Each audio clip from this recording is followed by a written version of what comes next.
नमस्कार, सत श्री अकाल, राम राम साहब, खम्मा-गणी, वणक्कम। आप सभी का ऑल न्यूज़ मीडिया में फिर से स्वागत है। हमारे साथ फिर से जुड़े हुए हैं retired DGP sir Vikram Singh sir. और मुद्दा वही है, इज़राइल और हमास। बट उसका जो क्या बोलेंगे, उसका जो परिप्रेक्ष्य है वो हम भारत के कॉन्टेक्स्ट में देखेंगे। जिस तरीके से इज़राइल चारों तरफ से घिरा हुआ है, उसी तरीके से भारत के भी चारों तरफ दुश्मनों की कमी नहीं है। अभी जो लेटेस्ट खबर आई है, हिजबुल्लाह ने ऑफिशियली अनाउंस कर दिया है कि वो अपने 1 लाख रॉकेट्स इज़राइल पर इस्तेमाल करने वाले हैं और वो इज़राइल के बॉर्डर पर लाकर लगा भी रहे हैं। उसके साथ हाँ, इज़राइल ने हमास के इंटेलिजेंस चीफ का घर उड़ा दिया। वो मारे गए नहीं मारे गए, उसके बारे में अभी पुष्टि आई नहीं है। पर ये जैसे-जैसे वॉर इंटेंसिफाई हो रहा है सर, वैसे-वैसे ना वहाँ जो हो रहा है वो ऐसा लग रहा है that can be replicated exactly in India. क्योंकि एक तरफ पे पाकिस्तान है, बांग्लादेश है, उधर अफ़गानिस्तान है, देन वी हैव चाइना। ऐसा लगता है कि इसके हमारे यहाँ 500 गाज़ा है, मैं ये बोलूँगी। जी sir, over to you. Gayatri ji नमस्कार, जय हिंद, वंदे मातरम। बड़ा महत्वपूर्ण ज्वलंत प्रश्न आज आपने उठाया है और इसके ऊपर कुछ प्रकाश डालना। जियोपॉलिटिकल इसके जो परिणाम होंगे और भारत के ऊपर इसके जो दूरगामी परिणाम होंगे उसके बारे में चर्चा करना और ऐसी घटनाओं से नसीहत और सबक लेना, ये एक अनिवार्यता है। इसके पहले भी अगर आपने देखा होगा कि वहां कुछ होता था तो सबसे पहले हमारे यहाँ कुछ लोग, भारत में भी और पाकिस्तान और बांग्लादेश में तो स्वाभाविक था, तो पाकिस्तान बांग्लादेश की बात न करके जियोपॉलिटिकल अगर हम कहते हैं एक सेंटेंस में, अभी यूक्रेन रशिया युद्ध समाप्त नहीं हुआ और ये हमास और इजराइल शुरू हो गया। यहाँ और तो और दरिद्र पाकिस्तान भी जो है पिछले कहार की तरीके से वो भी सुर में सुर मिला करके बोल रहा है। तो ये तमाम चीजें हैं। इसके मद्देनजर भारत की सुरक्षा के मद्देनजर इसमें क्या कार्रवाई करनी है। पिछले 24 घंटे की अगर घटनाक्रम में आप देखें कि इजराइल की अभेद्य सुरक्षा व्यवस्था को पार करके हमास के लगभग 5000 प्लस रॉकेट्स ने आक्रमण किया। इजराइल की इंटेलिजेंस मोसाद ये रॉकेट आए, ये दागे गए, इसके बारे में अनभिज्ञ था। इजराइल की जो डोम सिक्योरिटी थी, इजराइल और वहां के नागरिकों को बचाने में असफल रही। वहां के आक्रमण, इजरायली सैनिक, इजराइल के वरिष्ठ सैनिक अधिकारी की हत्या और जिस तरीके का निर्मम अपहरण हमास ने किया, मोसाद और इजरायली सुरक्षा एजेंसियां पूरी तरीके से अनप्रिपेयर्ड थी। ये ऐसा अपमान इजराइल और उसकी सुरक्षा व्यवस्था का पिछले 50 वर्षों में नहीं हुआ। मुझे याद है 1966-67 में जब अरब इजरायली वॉर हुआ था तो लोग यही कह रहे थे कि इजराइल अब मटिया मिट हो जाएगा, लेकिन जनरल मोशे दायान ने जो करके दिखा दिया उसको लोग आज भी सैन्य कला में एक मिसाल मानते हैं जिससे कि सबकी सिखलाई होती है। गायत्री जी, मैं ये निवेदन करना चाहूंगा कि जो कुछ इजराइल और पैलेस्टीन में होता है उसका दूसरा प्रतिबिंब हमारे भारत में भी होता है। ये कह देना जैसे कि पत्थरबाजी होती है, इंतफादा जो उन्होंने शब्द इस्तेमाल किया, रिबेलियन जो वहां पैलेस्टाइन ने शब्द इस्तेमाल किया, इंतफादा जो रिबेलियन का शब्द किया है, वो हमारे यहां भी इस्तेमाल हुआ था कश्मीर में शुरू में, अगर आप याद करें 40 साल पहले। लड़ाई बराबर वालों से होती है। चरमपंथी पीठ में चाकू तो मार सकता है, लेकिन जब दौड़ाया जाएगा तो आपको भी याद होगा कि एंटी सीएए एजिटेशन में जो नाना प्रकार की दादियां और नानियां आगे आ जाती थी, छोटे छोटे बच्चे आ जाते थे और बड़े मासूमियत के साथ जो गजलें गाते थे, हम देखेंगे, जो होगा देखा जाएगा, उसी का एक प्रतिबिंब था जो वहां हमास करवाता है, वो यहां पर होता था। जो ट्रेनिंग आपने दिल्ली दंगों में देखी कि छतों पर गुलेलें, मॉलोटोव कॉकटेल्स, पेट्रोल बम और बालू में मिर्च मिला करके, जिससे कि आने वाले पुलिस बल के ऊपर आप फेंके, उनकी आंखों में मिर्ची और बालू चला जाए, ये तो तैयारियां होती ही, ये सब वहीं हमास अपने मौसेरे भाइयों से सीख करके ये आए हैं। यहां पर सब मौसेरे भाइयों से सीख करके आए हैं। ये सब टेक्निक्स जो होती है मॉलोटोव कॉकटेल्स की और गुलेल कैसी, आयरन एंगल को मोड़ करके और ट्रक के ये हैवी ड्यूटी टायर्स के नहीं, उनके ट्यूब्स के, उसके गुलेल के बना करके, और जो बड़े बड़े पत्थर होते हैं चट्टान ऐसे, उनके बाद इसे कि वो 100 यानी मान लीजिए कि फुटबॉल फील्ड की एरिया में जाकर के गिरे और उससे वो बरसात करें, और इनके ऊपर अगर पलीता लगा करके, आग लगा करके छोड़ दे, रबर सोल्यूशन के बाद उससे करें, तो आप समझ सकते हैं कितनी भयावह तोप के गोले की तरह। ये यहां से नहीं सीखा, ये टेक्नोलॉजी आई वही हमास से है। हिजबुल्लाह से आई हुई है। अब ईरान खुल के कह रहा है कि रॉकेट ईरान ने उसको सप्लाई किए हैं, हिजबुल्लाह समर्थन कर रहा है, पाकिस्तान भी सूख बोले तो बोले, छलनी भी बोल रहा है। तो इन तमाम परिप्रेक्ष्य में आपने हिंदुस्तान के विभिन्न भागों को दिखाया जहां पर आपको बहुत अधिक सावधानी बरतनी है। ये नो गो एरिया बनाने की कोशिश की जाती है कि यहां पर सैन्य बल ना आए, वो चीज चलने वाली नहीं है। नूह और मेवात में बड़ी कोशिश की गई, तमाम यूपी के एरियाज में, मध्य प्रदेश में कोशिश की गई। आपने ये जो जगह चिन्हित की है, यूपी में तो अब तो खैर उल्टी गिनती सबकी शुरू हो गई है। जिन लोगों ने दावा किया था हमारा इलाका तथाकथित, योगी जी महाराज ने उनकी ऐसी तैसी मचा दी। योगी जी की देखा देखी शिवराज चौहान जी ने मचा दिया। दिल्ली में जो दुर्गत हुई है वो आपने देख ही लिया है। तो ये चीज ऐसी थी गायत्री जी की आज से 2014 के पहले तो संभव थी। आज ये खलील खां के फात्ते उड़ाने के जमाने जा चुके हैं और ये जो मुंगेरी लाल के हसीन सपने हैं उसका भी युग अब समाप्त हो चुका है। इन तमाम एरिया को आपने जो चिन्हित किया है, आंध्र प्रदेश में एक है, ये आपने दिल्ली में एक इलाका दिखाया है, आपने इसके अलावा जो एरियाज दिखाए हैं ये सही है कि ये तनावग्रस्त एरिया है। मैं तो आपको मुंबई ले जाना चाहूंगा। आज से कुछ समय पहले जब गांधी मैदान में बांग्लादेश में कहीं कुछ हुआ था या कहीं कुछ और हुआ था, उसको लेकर के जो गांधी मैदान में तांडव मचाया था वो हिंदुस्तान की घटना थी। महिला पुलिस कर्मियों के साथ अभद्र व्यवहार हुआ था। खैर वो जमाने अब चले गए। अब अगर किसी ने खिदमत का मौका दिया निराश नहीं होंगे। यहां पर भी देखिएगा, इजराइल ने युद्ध की घोषणा की है। इजराइल का मिजाज मैं जानता हूं। अब चूंकि उसकी प्रतिष्ठा पे बन आई है, वो 24 घंटे के अंदर जिस तरीके से बम्बार्डमेंट कर रहा है अपने एयरफोर्स, अपनी आर्टिलरी, अपने टैंक्स, वो झोंक देगा। उसने हालांकि कहा कि सिविलियंस को हटा दीजिए, लेकिन इजराइल का मिजाज मैं जानता हूं कि इजराइल के हित के बीच में अगर कोई आता है तो वो इसकी परवाह नहीं करता है कि कोलेटरल डैमेज कितना हुआ कितना नहीं हुआ। वो अपनी हिफाजत और उसका जो मोशे दयान का फॉर्मूला था, गोल्डा मायर का फॉर्मूला था और इसहाक रबीन का जो फॉर्मूला था, भगवान न करे उस फॉर्मूले को रिपीट करने की जरूरत पड़े, लेकिन अगर जरूरत पड़ेगी तो उसका चौगुना कीमत नेतन्याहू वसूल कर लेंगे, जरूर लेंगे। दूसरी बात, एक इजरायली महिला, आपने न केवल उसकी हत्या की, आपने उससे कपड़े तक उतारे, कपड़े उतार के उसकी फोटो खींची और फोटो खींच करके आपने उसको वायरल किया। मैं ये जानना चाहूंगा, हिंदुस्तान में जब ये हुआ करते हैं मरे सियारों की तरह से कि ये हो गया वो हो गया उनके साथ, ये किसी महिला के जो अपमान हुआ, एक शब्द किसी के मुंह से निकला? आपत्ति मुझे इसी बात की है। आपने सिर्फ इलाके की सफाई की बात नहीं की है कि इस इलाके की सफाई कर दी जाए। आप दरअसल चाहते क्या है? पूरे विश्व से जो आपका धर्म का नहीं है, आप उसकी सफाई चाहते हैं।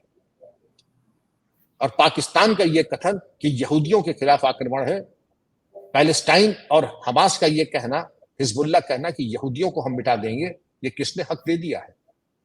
ये किसने हक दे दिया किसी को मिटाने का? और जिस तरीके से इन्होंने कहा इनका इलाका साफ करना नहीं है, पूरे विश्व में जो आपके मजहब के नहीं है उनको मिटाना अगर ध्येय है तो मुंह की खाने का वक्त आ गया है। आप पूरी तरीके से बेनकाब, आपका जीवन दर्शन और जीवन लक्ष्य पूरी तरीके से बेनकाब हो चुका है। पूरी दुनिया जाग चुकी है, ये अमन का धर्म नहीं, आप विध्वंसात्मक कार्रवाई में आकंठ डूबे हुए हैं। और जो आपसी बात और आपका हमवार नहीं, आप किसी हद तक जाकर के उसको मटियामेट कर सकते हैं। जी सर, एक यहाँ पर बहुत सारे, क्योंकि अब मैं इंडियन कॉन्टेक्स्ट में आना चाहूंगी, कंप्लीटली इंडियन कॉन्टेक्स्ट। पहली बात तो ये, जिस तरीके से इजराइल घिरा वैसे हम भी घिरे हुए हैं, पहला सवाल सर। दूसरा सवाल, जब ये बोलते हैं कि इजराइल हमारी जमीन थी, इन्होंने कब्जा कर लिया, तो हिंदुस्तान हमारी जमीन थी, बांग्लादेश हिंदुओं की जमीन थी, पाकिस्तान हिंदुओं की जमीन थी, नेपाल भी हिंदुओं की जमीन है, तो ये भी तो हमारी जमीन है, तो हम भी कब्जा कर लें, हम भी वॉर छेड़े इन कंट्रीज पर? जी सर। इनके कई तर्क होते हैं और इनके तर्क देने का यह है कि जो वहां लागू होता है वो यहां नहीं लागू होता, जो यहां लागू होता है वो वहां नहीं लागू होता है। इनके तर्क पे न जाइए। इनका एक ही तर्क है जो कि आज टाइम्स नाउ के जो एडिटर हैं आनंद रंगनाथन, या कौन है, आनंद है रंगनाथन नहीं, उन्होंने ट्वीट किया है कि दरअसल आपको क्षेत्र में जमीन खाली नहीं करानी है, आपको पूरे विश्व में उससे खाली कराना है जो कि आपके मत के नहीं है। और उसके मद्देनजर, और आपने सही कहा कि हम चारों तरफ से घिरे हुए हैं, हम चारों तरफ से घिरे पहले भी थे और आज भी हैं, लेकिन इजराइल को खाली कराना यह संयुक्त राष्ट्र और विश्व मंडली, विश्व के तमाम देशों ने, मैं तो बधाई देना चाहूंगा अमेरिका को, इंग्लैंड को, फ्रांस को, भारत के प्रधानमंत्री को, जिन्होंने खुल के समर्थन इजराइल का किया है, जो कि करना चाहिए। और ये जो कह रहे हैं कि ये दरअसल पैलेस्टाइन का था, तो कैसे पैलेस्टाइन का था? वो तो पहले आर्यवर्त था, तो सबसे पहले तो हमारा हक उस पर होना चाहिए, सबसे पहले तो हमारा हक उस पर होना चाहिए था। अगर हम उसी पे आ जाए तो सिर्फ अफगानिस्तान तक आप क्यों जाती हैं, सिर्फ आप ईरान तक क्यों जाती हैं? वहां तक भी ये बताया जाता है कि सनातन धर्म वहां तक था। हम वो उस बात को आगे नहीं ले जाते हैं, हम सिर्फ यहीं तक अपनी बात रखते हैं कि ये हक न पैलेस्टीनियंस को है, न ईरानियों को है, न पाकिस्तानियों को है, न तालिबानियों को है, कि ये कह दे कि ये इलाका दरअसल दारुल इस्लाम था, इसको दारुल इस्लाम में, दारुल हरब से दारुल इस्लाम में करना है। ये हक आपको न था, न है और न रहेगा। और अगर आपने ऐसे ही चड्डू खाने की कोई अदूरदर्शितापूर्ण कोई कार्रवाई की जो हमास ने की है, तो अभी मालूम पड़ जाएगा गायत्री जी, नाई नाई कितने बाल, और अभी आपको अपनी औकात मालूम पड़ जाएगी। ये जैसे होता है ना कि अभी आपने किया, उसके बाद जो पहली लाश आ जाएगी उसका ताबीज बना करके आप पूरे दुनिया में वायरल करेंगे, और लाश नहीं होगी तो लाश बना करके उसकी फोटोशॉप करके आप दुनिया में ताबीज बना करके सिंपैथी वोट और फिर एक विक्टिम कार्ड खेलेंगे। इनका स्टैंडर्ड ऑपरेटिंग है। आप देखिए, न सिर्फ पैलेस्टाइन में, न सिर्फ वहां पर, हिंदुस्तान में भी विक्टिम कार्ड के दिन। अभी आप आक्रामक हैं, कोई नहीं बोलेगा, उनके औलाना मौलाना सबके मुंह में दही जमा जैसे आज दवा है। जब पिटने लगेंगे, अरे साहब उत्पीड़न शोषण हो गया, पिटना तो है ही है। इसलिए आप देख लीजिएगा, मैं लिख के दे सकता हूं गारंटी के साथ, जब ये पीटे जाएंगे, जब इनका खून बहेगा, जब इनके ऊपर बमबारी होगी, जब इनके तथाकथित लड़ाके बीन बीन के मारे जाएंगे, तो अरे साहब अत्याचार हो रहा है, अत्याचार, इस्लामोफोबिया हो रहा है। इस्लामोफोबिया कहने से पहले आपके जो कर्म है उनको तो देख लीजिए जरा। हिंदुस्तान की बात आपने की है, हमारी कुछ समस्याएं भी हैं और हमारी कुछ शक्तियां और सामर्थ्य भी है। शक्तियां और सामर्थ्य यह है कि हमने इस समस्या को झेला है आजादी के बाद, और समाज ने झेला है सदियों से, शताब्दियों से हमने ये समस्या झेली है, तो हम अभ्यस्त हैं। और आजादी के बाद से हमने इसको कैसे हैंडल करते हैं इफेक्टिवली, ये हमने देखा है 1857 के बाद से आज तक। तो ये जिसको कहते हैं नानी के आगे ननियोरा का बयान न करें। अगर इन्होंने कोई ऐसा दुस्साहस किया तो मुंहतोड़ जवाब जैसे पहले मिल चुका है, और पिछले 5 साल से 10 साल से, तो 2014 से तो मुंहतोड़ जवाब मिल ही रहा है। और दिन ब दिन तमाचे का वार, उसकी चोट और करारी होती जा रही है। इसीलिए आपने देखा होगा हर जगह थोड़ी शांति और थोड़ा सद्बुद्धि आ रही है। अब आपकी समस्या क्या गायत्री जी? कुछ बॉर्डरिंग स्टेट्स ऐसे हैं जो कि इनको फ्री हैंड दे रखे हैं। पश्चिम बंगाल में कहता हूं, मैं केरला कह रहा हूं, मैं राजस्थान कह रहा हूं, कुछ ऐसे स्टेट्स हैं गायत्री जी जिन्होंने पीएफआई को खुली छूट दी, उनकी पासिंग आउट परेड, उनकी रैलीज कराने दी, इन लोगों की मेंबरशिप की, इनकी एक्टिविटीज को डॉक्यूमेंट नहीं किया, इनके कार्डर्स को सजा नहीं दी। जब पीएफआई पे बैन लगा तो इन्होंने प्रभावी कार्रवाई नहीं की। रिजल्ट क्या हुआ? पीएफआई से पहले इंडियन मुजाहिदीन से पहले सिमी, इन्होंने किसी न किसी तरीके से इनको मौका दिया कि इनके अंदर प्राण ऊर्जा और ऑक्सीजन देते रहे। और तो और जाकिर नायक ऐसे दुष्टात्मा, जाकिर नायक ऐसे चरमपंथी, जाकिर नायक ऐसे सांप्रदायिक व्यक्ति को अमन का फरिश्ता है, शांति दूत डॉक्टर जाकिर नायक। इनको प्लेटफॉर्म दिया गया national police academy Hyderabad, national academy of administration Mussoorie में, जहां आईएएस और आईपीएस ऑफिसर्स की ट्रेनिंग दी जाती है। ये जाकर के विश्व वहां पे भी करें और दिखाएं कि उनकी श्रेष्ठता किस प्रकार है। श्रेष्ठता नहीं, तुम्हारी निकृष्टता अब जग जाहिर हो चुकी है जाकिर नायक। अगर इतना ही तुम्हें आत्मविश्वास था तो आकर के मुकदमे तो फेस कर लो भारत में, वो नहीं करोगे। तो मैं ये कह रहा था गायत्री जी, इस तरीके के मैंने आपको केवल 3 स्टेट्स के नाम गिनाए, केरला, राजस्थान, पश्चिम बंगाल।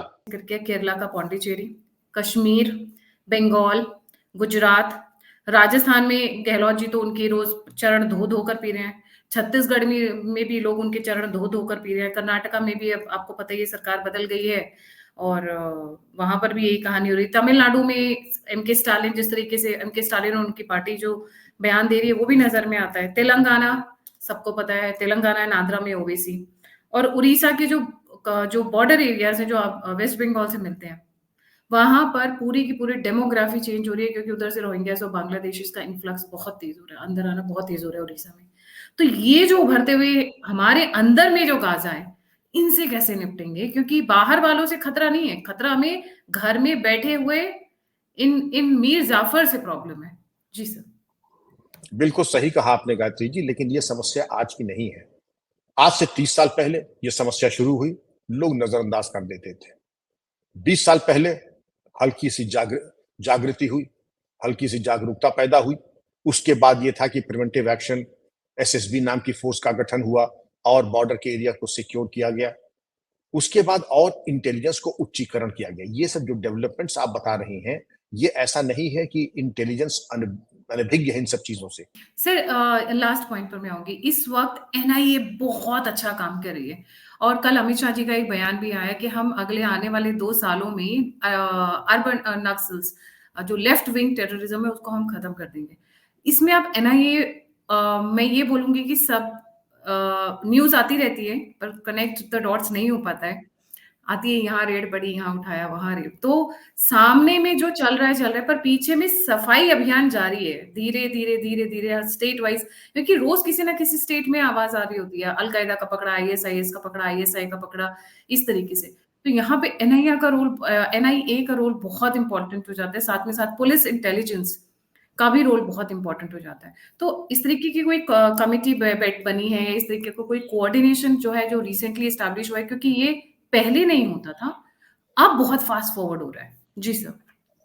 गायत्री जी, ये देश का बड़ा सुखद अनुभव है और इसके पहले ऐसा कभी नहीं हुआ कि पूरे देश के डीजीपीज, एटीएस के चीफ्स, आईबी रॉ के चीफ्स और इसके अलावा माननीय गृह मंत्री के द्वारा उनको 2 दिन के उसमें कार्यशाला में संबोधित किया गया।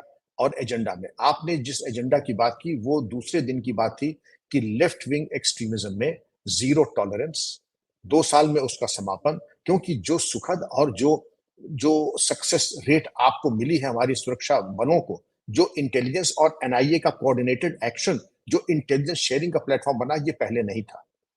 पहले क्या होता था, जहानाबाद जेल ब्रेक हो गया, पहले क्या होता था, दांतेवाड़ा हो जाता था, पहले क्या हो जाता था कि खुल करके नेताओं का नरसंहार हो गया था, जैसे छत्तीसगढ़ में हुआ था। तो ये होता था, लेकिन आज ये खुद पनाह मांग रहे हैं, आत्मसमर्पण कर रहे हैं। और टेकी मधु कुमार, जो कि देश के 3 स्थानों पर अपने अड्डे बना करके स्वचालित हथियार बनाते थे, वो सब चीजें अब इतिहास के गर्त में समा चुकी हैं। आज जो आपने कहा, एक्शनेबल टेक्निकल और ह्यूमन इंटेलिजेंस, इंटेलिजेंस शेयरिंग और एनआईए का सीधा हस्तक्षेप बिना किसी की अनुमति के। आज सबसे पहले मैं आपको उदाहरण दूंगा, अर्बन नक्सलाइट जिनकी हम चर्चा करते थे लेकिन कार्रवाई नहीं करते थे, न्यूज क्लिक के ऊपर जो छापा पड़ा है, ये सबसे बड़ा उदाहरण है कि इंटेलिजेंस किस लेवल पे पहुंच गई है। उसके भी आपने देखा कि किस तरीके से मरे सियारों की तरह हुआ हुआ करते हुए एक खान मार्केट लॉबी आ गई इनके बचाव में। अरे गौतम नवलखा के पाप को कोई कम जानता है? इस तरीके के तथाकथित जर्नलिस्ट जो कि चीन के टुकड़ों के ऊपर, और ये जो पूंजीपति है जो चीन में रहता है, उसके पैसों से न्यूज क्लिक को डोनेशन आता है और उसके पैसों के ऊपर न्यूज क्लिक चल रहा है। बड़े भोले बनते हैं आप लोग। तो आप लोगों ने तो देश को खोखला करने में तो कोई कसर छोड़ी नहीं, और अब जब सरकार हिसाब ले रही है तो बड़ी आपत्ति हो रही है। और आप ही को आपत्ति नहीं हो रही न्यूज क्लिक को, उनका जो सपोर्ट सिस्टम है वो भी आगे आकर के उनके बचाव में खड़ा है। तो सर गायत्री जी, सॉरी से इंटरप्ट करियो, 18 मीडिया ऑर्गेनाइजेशंस आई है उनके सपोर्ट में। और अच्छा, हाँ, ये सबसे आप फनी कैसे कर बात, सकते हैं जी? जी आप सर, कैसे मनीष कर रहे हैं कश्यप, सॉरी सर जी, जी? हाँ, बताएं बताएं। Sir Manish Kashyap civil engineer, एक फौजी का बेटा, वो कितने महीनों से जेल में है, उस पे किसी की नजर नहीं जा रही है। और ये सैटेलाइट चैनल नहीं है न्यूज क्लिक, ये यूट्यूब चैनल है। सो कॉल्ड जर्नलिस्ट बैठे हुए हैं उस पे, जो जो जो बाहर से निकल गए, चाहे वो अभिसार शर्मा जैसे और 2-4 लोग, जिनको अब कहीं दाल रोटी गलने का मौका नहीं मिला। इसके लिए न्यूयॉर्क टाइम्स, वॉशिंगटन पोस्ट, पर सर मैं डिविएट नहीं करूंगी इंडिया वाले टॉपिक से। यहाँ पर एक चीज फिर से इंपॉर्टेंट है, ये जो लेफ्ट विंग है यही कवर फायर देता है, यही इनकी एक्सट्रीम आइडियोलॉजी को पालता पोसता और पोषित करता है और यही उनको पत्थर उठाने पे, हथियार उठाने पर उकसाता भी है या फिर सपोर्ट भी करता है। जी। गायत्री जी, जो एक्शन प्लान चल रहा है उसमें भारत के विरोध में जो भी हो, चाहे इंतिफादा वाले हों, चाहे पत्थर फेंकने वाले हैं, चाहे खालिस्तान वाले हैं, सबके दुर्दिन आ गए हैं और कार्य योजना के तहत विधि सम्मत कार्रवाई विवेचना करके आरोप पत्र दाखिल करके कोर्ट से उनको सजा मिलाई जा रही है। लेकिन शास्त्रों में एक कहावत है, वीर भोग्या वसुंधरा, धरती वो भोग करता है जो कि शूरवीर हो। भारत के दुश्मन जिस तरह से टपक रहे हैं पाकिस्तान में, कनाडा में, इधर उधर, ये दिखा रहा है कि उनका ऊपर जो ज्योतिष का एक योग होता है, काल सर्प योग, वो उनके ऊपर लग चुका है और इसके ऊपर निकलना बड़ा मुश्किल होगा। तो महामृत्युंजय का पाठ वगैरह बैठा लें, अपने कल्याण में अपने कर्म ठीक कर लें, क्योंकि उनका कर्म उनका पीछा कर रहा है और आगे पीछे इन्वेस्टिगेटिंग और हमारी एजेंसीज उनको ओवरटेक करके उनके दर्पण दिखा देंगी और कानून के तहत न्यायालय के सामने उनको पेश किया जाएगा। लेकिन कवर फायर कोई लाभ नहीं है, ये चीखने से कोई फायदा नहीं। आपको चीखने से अच्छा है अगर आपके पास जरा सा भी कोई सबूत हो, पैसे की आपके पास कमी नहीं है, वकील ले जाकर के कोर्ट पे जमानत करा लीजिए, शिकायत कर दीजिए एनआईए की, वो आप नहीं करेंगे क्योंकि आपके पास दम नहीं है, तर्क नहीं है और सबूत नहीं है। जी, बिल्कुल सही। पर it is not an easy stuff sir, क्योंकि हमारे यहाँ घुसपैठिए बहुत है ना। देख लीजिए न्यूज़ क्लिक से लेकर ये जितने भी एरियाज़ मैंने दिखाए, ये सारे मुस्लिम डोमिनेटेड एरियाज़ हैं। मैं खुलकर बोलती हूँ और इनका सबका वैसे तो बात करेंगे अहमदियाज़ की, वहाबीज़ की, सुन्नी की, शिया की, ये मुस्लिम नहीं है, ये मुस्लिम नहीं, पर बात जब यहूदियों की आती है, जब बात सनातन की आती है, बात जब क्रिश्चियंस की आती है, तो सब एक हो जाते हैं। फिर इनके अंदर ग्रुप नहीं होता है। आप देखिए ना, किसी तरीके से तालिबान मतलब बैठे हुए हैं, गेहूं बेच रहे हैं तब रोटी खा रहे हैं, पर तालिबान बोल रहे हैं कि हमको रास्ता दो, हम भी जाके लड़ेंगे इसराइल के अगेंस्ट में। तो एक ये सबसे बड़ा फैक्टर है जो। जी सर। गायत्री जी बिल्कुल ठीक है, लेकिन ऐसे एक सपने पालने में कोई हर्ज भी नहीं है। ये तालिबान ने, जैसे कहने, अपने घर में कुत्ता भी शेर होता है, अपने घर में कुत्ता भी शेर होता है। कुत्ते को ले जाइए जरा इलाके में बैठा दीजिए, मालूम पड़ेगा कि वो फिर मालिक के पीछे आकर के उसके पैजामा पकड़ के लटक जाएगा। ये तो इनके बड़बोले पने पे ना आए।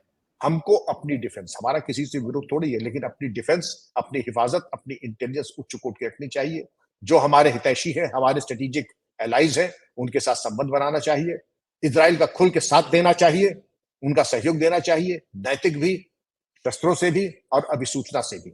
और जो लोग इस तरीके की कोई गैर जिम्मेदाराना बात अब तक तो सामने नहीं आई है, लेकिन अगर कोई गैर जिम्मेदाराना बात हिंदुस्तान में करता है कि हम हिजबुल्लाह के साथ हैं, हम हमास के साथ हैं, उसके खिलाफ कानून के मुताबिक कार्रवाई होनी चाहिए, क्योंकि हिजबुल्लाह और हमास ने नरसंहार किया और उनके लिए हमारे कानून में या इस तरीके के उनके सहयोग का कोई स्थान नहीं है।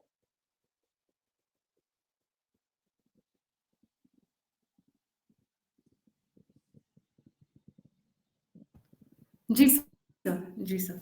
जी। सर, जाते जाते एक लाइन और, राना अयूब को सांप सूंघ गया है, अरफा खानम को मोतियाबिंद हो गया, या शायद उनके मुंह में दही जम गई है, बरखा दत्त को आप सुनाई दिखाई और देना बंद हो गया, क्योंकि ये जो महिलाओं की फोटोज आ रही हैं, जो बच्चों की फोटो आ रही है इसराइल के अंदर से, जो उनके साथ किया जा रहा है, छोटे छोटे 5-5 साल के बच्चों के साथ में, अब इनके मुंह में जबान नहीं है। इसलिए जो आपने सर न्यूज क्लिक का मेंशन किया, वन साइडेड नैरेटिव जो ये हमेशा चलाते हैं, उस पे इनका जो है आपने